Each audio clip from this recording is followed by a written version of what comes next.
শয়তান বলেছিল যে আল্লাহ আমি তোমার সমস্ত বান্দাগুলি দিয়া জাহান্নাম ভরে দেব।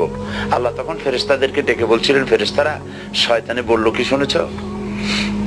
তোমরা যাও পৃথিবীতে, আমার বান্দারা শয়তানের ওয়াসওয়াসায় পড়ে যদি একটা গুনার নিয়ত করে, গুনাহটা করে নাই, গুনার নিয়ত করেছে, আমলনামায় একটা গুনাহ লিখে দিও।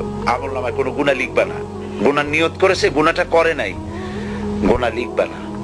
যখন গুনাহটা করে ফেলবে তখন একটা গুনার জন্য একটা গুনাহই লিখো, আর যদি তওবা করে তা আমি মাফ করে দেব।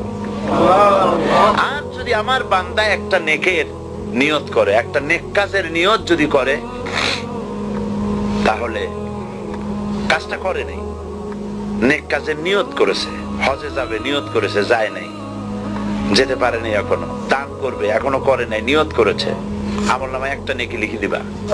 আর যখন নেকের কাজটা করা হবে তখন 10টা গ্রেস মার্ক